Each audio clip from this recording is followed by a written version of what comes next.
Salut!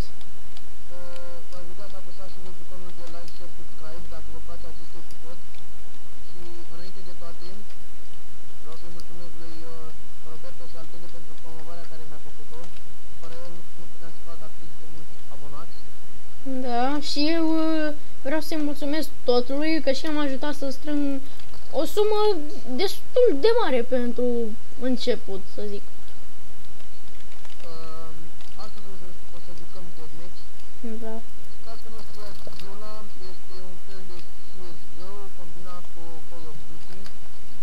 Și da, fraților, chiar dacă o să-mi iau bătaie, n-am mai jucat de foarte, foarte mult timp.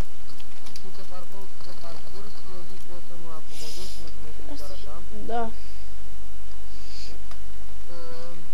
De asemenea, nu mi-am nici arme, nici skin-uri, pentru că, cum v-am spus, n-am mai stat de foarte mult timp și mi-au expirat toate.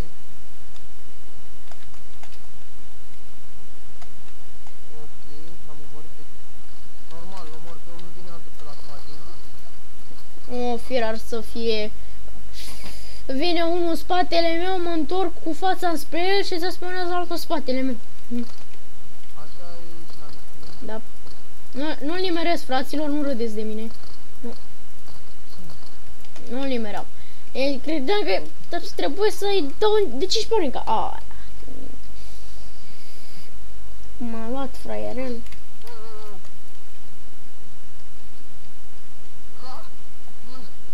Fraților, 2 versus 1 eram cu pistolul și mamă, da, nici prost, ce prost,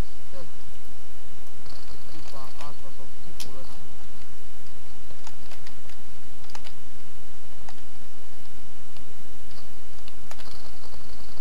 Ok, văd că tipul ăsta mă cam enervează, mă calcă pe net, am omorât imediat acum. Putem să pățesc și arma. Da, încărcam și mă iau pe la spate. Ceva normal. Înțeleg de ce pe ăsta îl dă mereu lângă mine. Așa mi se după meciul trecut de 3000 de ori.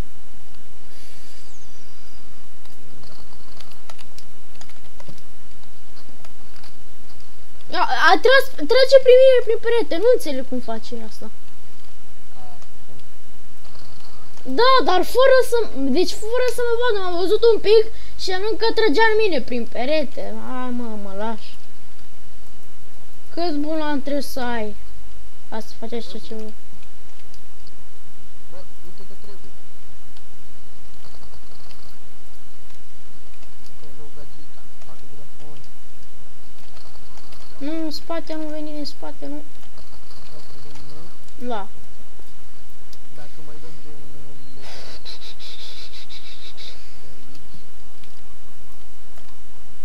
Normal că...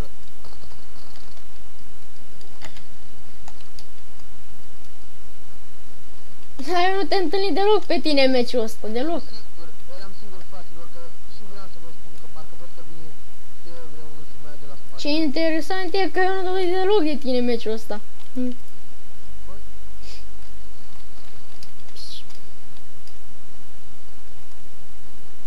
Ok, fraților. Ce Iarăși. fac când el are o armă mult mai bună ca a mea? Of. Tocmai când vreau să-l omor pe unul, se întoarce ăla, știi? Zice, hai să mă uit și unul în spate. Dacă... Păi, te văzut, vrei să mă omor pe mine și vreau să te luat pe tine. Băi, da, eu de-aia nu mai făcut un kill, eu cred că de 3 minute mai făcut un kill. Eu mai făcut Deci de 3 minute nu făcut niciun kill. Dacă îți vine să crezi sau nu.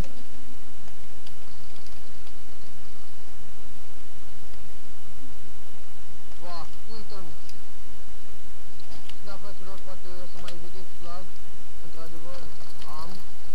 Da, și eu am un pic de lac, nu prea am ce face. O să Nu are mă. schimb misiuni pe parcurs, dar deocamdată n-am ce să fac.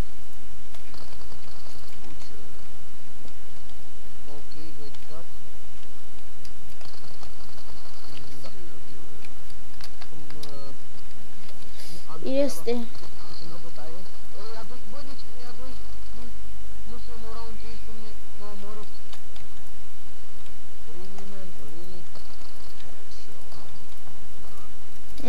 joacă cu AVP-ul pe mapă care nu e de AVP și mai e și deathmatch, dar e joacă cu AVP-ul. Da, mă, l-am văzut.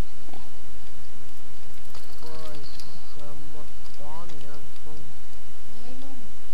Stai, că să termin filmarea. Ce? Nimic. Iarăși m-au omorât. Trebuie să-mi pun aparatul dentar. Fraților, deci mă calcă pe nervi. Ok. Eu am făcut asist cu spanac, Cu spanac. normal. Am tras un cartuș, fraților, pe ăsta și abia am murit.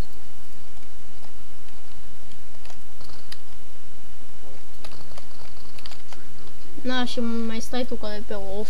Imediat cum mă întorc, nici n-apuc să văd și mor. Imediat cum mă întorc, deci da. L-am omorât pe domnul Spanatic. Așa și mai omorât și trebuie să primești premiul Nobel pentru că, da, tu ești foarte egoist și gelos dacă pierzi. Normal. Și te... Amice! Amice! Amicul ăsta Am avut un mic frame drop acolo. Bă! Nu, dacă mi se mai întâmplă așa încât filmarea, maxim 2 minute de filmare.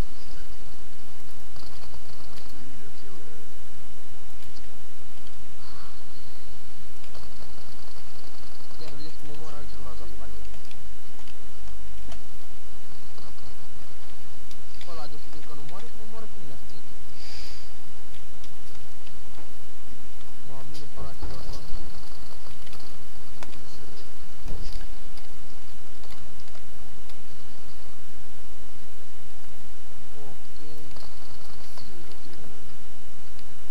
Este, fraților, hai că reușim să mai facem și noi ceva. Oh, ce lag avea tipul ăla, nu puteam să-l nimeresc de lagul lui. Ce fraier e. Ce fraier e și l-a murit. Bă, eu nu mai murit de ceva timp, aparent e bine. Nu mai am gloanțe, nu mai am gloanțe la armă. Deci atât de mult am stat în viață de această dată încât nu mai aveam gloanțe deloc la armă. Fraților, știți Of, of, of. băiatul acesta? Se pare că l-am bătut pe băiatul acesta de 6 ori. Mamă, dar ce lag are omul. Păi da, de ăla ziceam și eu că e unul cu mare lag. Bă, din ochi, ceva de genul așa ceva. Cred că da. Uite băiatul ăsta, tu e orare. Of, mai este bun băiatul acela, zic eu. E normal că doar ce mă spawnează și mă ia altcineva pe la spate. Fuck! Deci nu se poate așa ceva, frate, nu se poate. Mor consecutiv. Really? Uite, eu de ce nu... Ia uite, se spawna și în spatele meu, așa îmi face jocul ăsta. Iarăși, în spatele meu. Deci tipul ăsta cu chipul, e numai în spatele meu, mereu. Nu în spatele meu.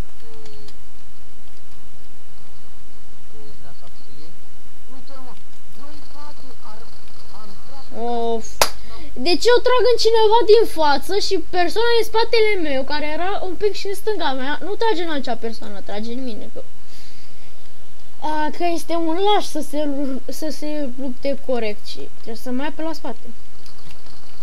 Nu. Ia uite, nu mai. Cam atât cu acest episod. Eu am fost Mr. Bro, el a fost Ux, ne vedem data viitoare. Pa, pa.